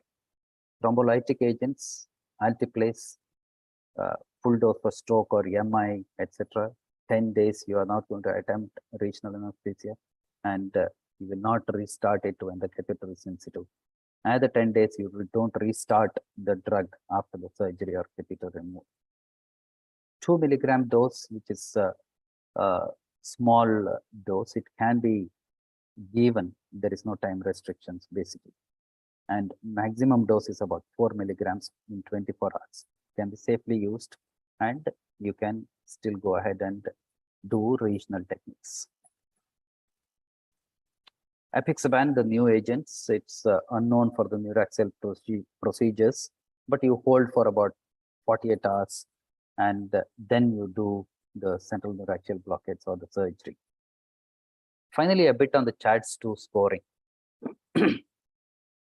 Basically, it was developed to assess the risk of developing an MI or CVA from venous thromboembolism when anticoagulants are discontinued for a procedure. CHADS2 score of 2 increases the stroke rate by a factor of 4, and CHADS2 score of 3 increases the stroke rate by a factor of 6. To talk to the patients about the risk with CHADS2 scores of 3 and consider low molecular weight heparin bridge therapy so that they are covered. What is it? C for congestive heart failure, H for hypertension, blood pressure beyond 140/90, age more than 75, and diabetes mellitus, and S2 is for prior TIA or stroke, which carries 2 points. For you have to look at the score of 2 or 3. And if it is 3, then you have to look at bridge therapy.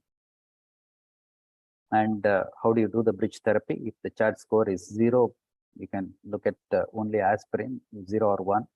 And beyond that, you have to look at warfarin or dabigatran as the bridge therapy too. Okay. And I think I have taken too much of your time, and I will just wind up in about 2 minutes. There is little objective. What I'm trying to talk to you about is how to use the guidelines in peripheral nerve blocks, because till now we are talking only about central neuraxial blockade. And now the peripheral nerve blocks.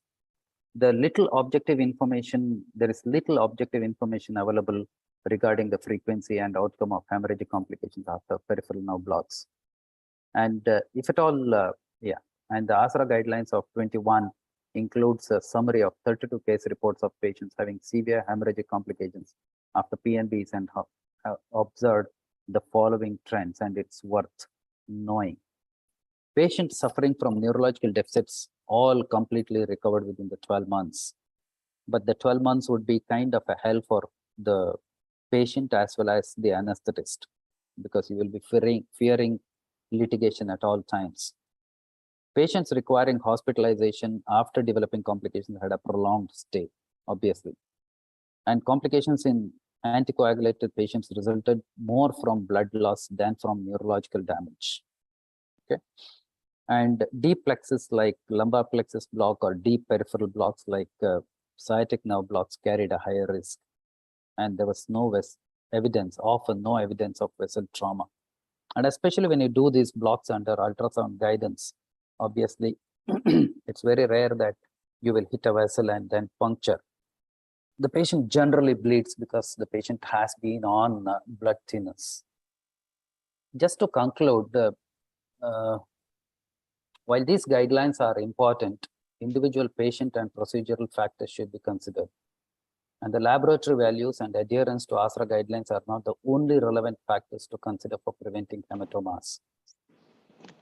Clinical discretion should be used for decision-making regarding the safety of regional anesthesia techniques and the risks of discontinuing anticoagulation therapy in these patients should be weighed versus the benefits of neuraxial and nerve block anesthesia and analgesia.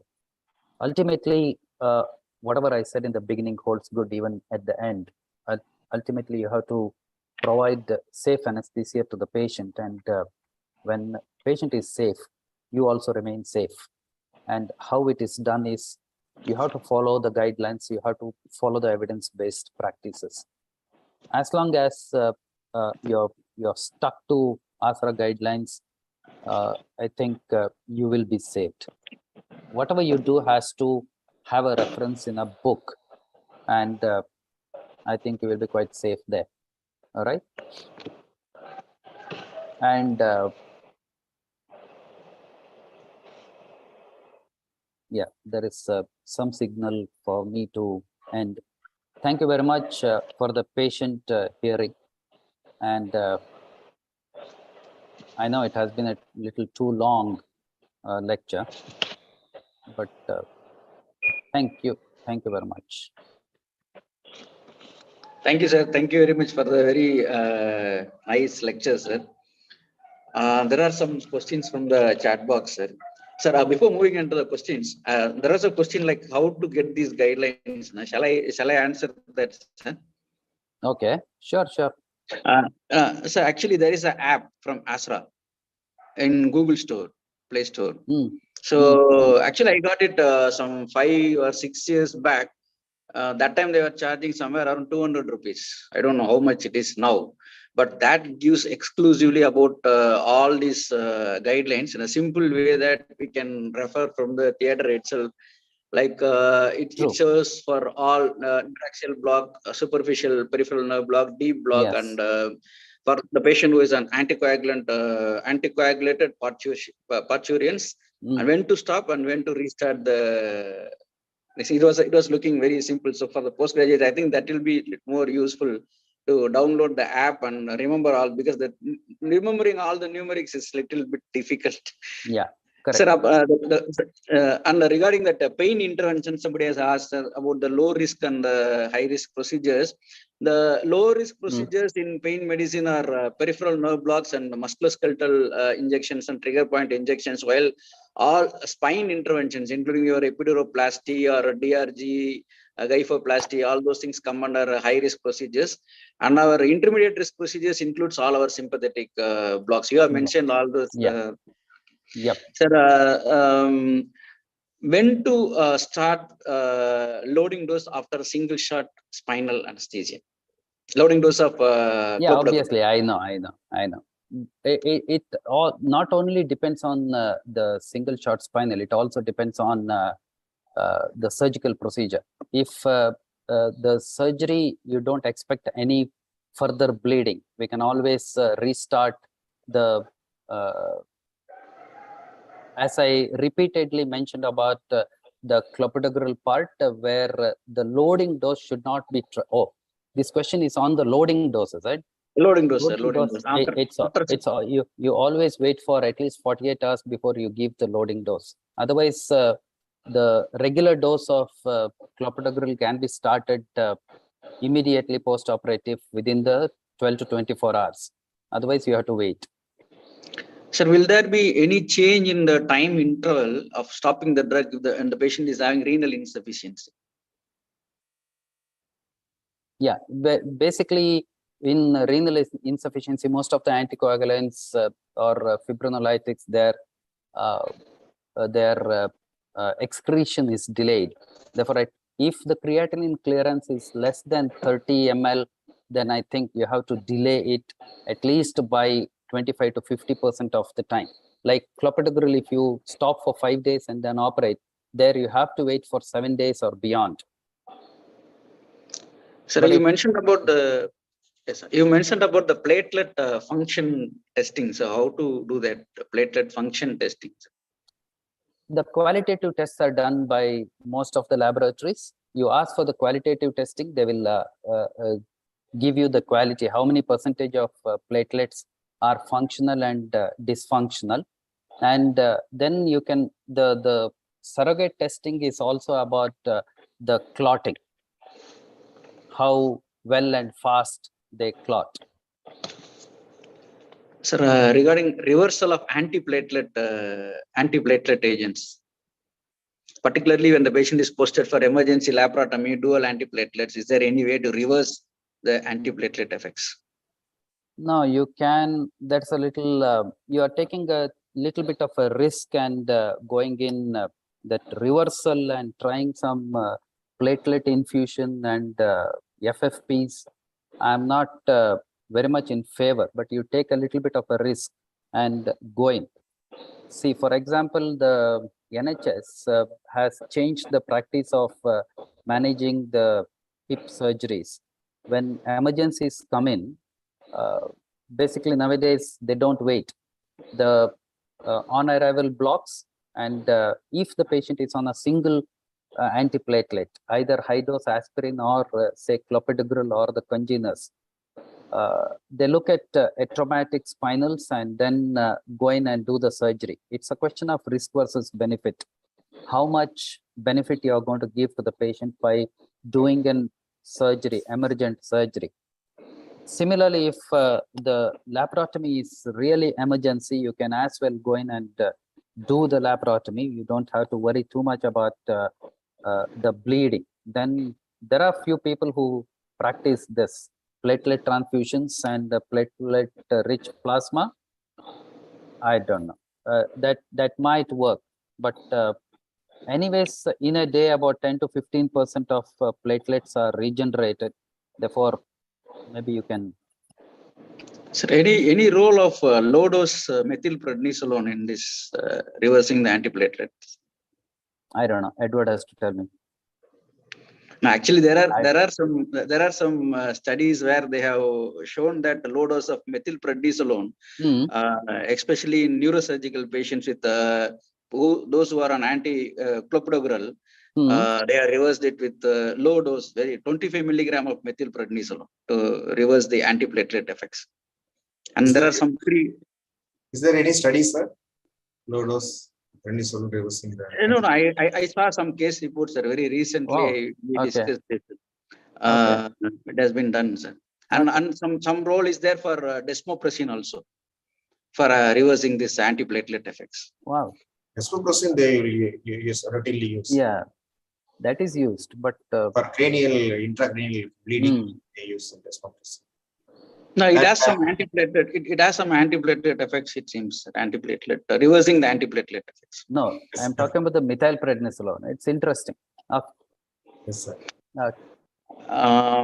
Sir, there are some centers where they routinely check coagulation profile when the patient is on dual antiplatelets. Is it mandatory? No. Is it a medical legal accept? Because no, it is not going to give us any value adds, right? It's not. It's a postgraduate. It's a postgraduate question, sir. I think. So dual antiplatelets with it's just INR checking. Is it mandatory? No, it is not. Obviously, it is not. You should not.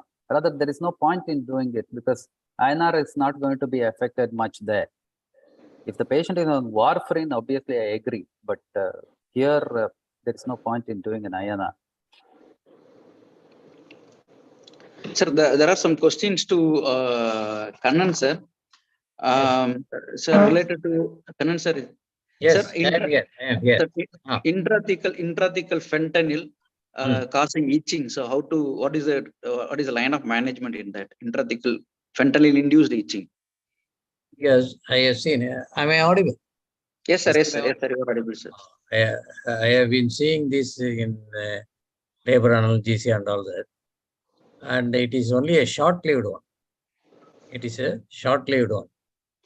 And it acts for about, this itching is there for about 20 minutes or so. And to satisfy the patient, I used to give some phenylephrine, Avil or some Decatron. And this get subsided. But if it is use morphine, then it is very difficult to reverse the effect because it acts very long. So we can use propofol also for this very small dose propofol. 10 milligram per 20. Yeah. Is it useful propofol? Yes, sir. It is documented. Yes. Sir, what about the shivering, intrathecal opioid-induced shivering in pregnancy patients, sir? How will you? When there is shivering, we have to only reassure the patient, and and there is no drug as such. Only placebos will help. That's all. So, what will be your dose of intrathecal buprenorphine in pregnancy? In pregnancy, I use that comes in 1 milligram and 0.03 milligram. That is, it comes in around 150 micrograms. Yes. And I know people who use double the dose also, but I have got no experience. Sir, almost we have taken up all. Sir, Kanan sir. Yes, sir. Yes. But buprenorphine causes a lot of vomiting, right? Intrathecal buprenorphine. No, it is not so, sir. It is in my experience. I have not seen, sir. Okay. Yeah. So literature says there is a increased nausea and vomiting in gynecological surgeries, but practically we are facing very less vomiting. Is that? Is it yes, so? Sir? Yes. We generally use ondansetron or some other antiemetic also that may be useful. I don't know. But as it is projected, it doesn't produce that much vomiting. Okay. So Rajesh sir, I want to add one more thing regarding this antiplatelet therapy in emergency laparotomy. So you need not reverse all the antiplatelet therapy treatment in case of emergency surgeries. During the intraoperative period, if the surgeon feels the bleeding is out of proportion to the normal surgery, and if the bleeding is extraordinary, then you can go for platelet transfusion.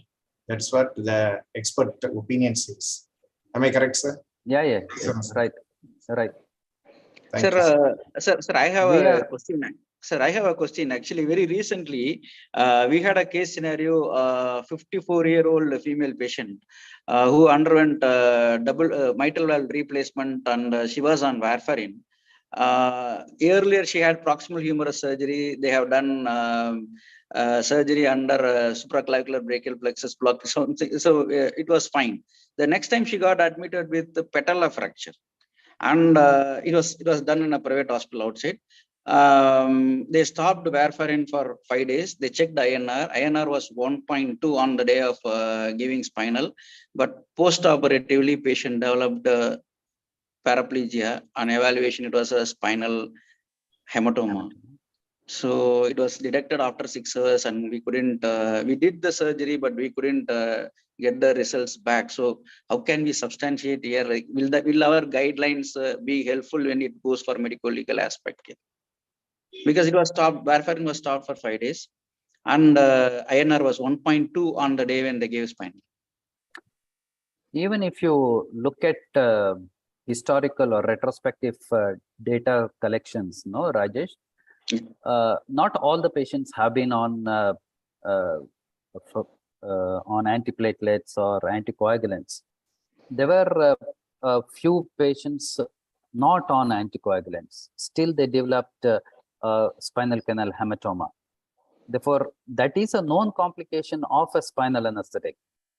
You need not only focus on the anticoagulant just because she was on warfarin and which was withheld.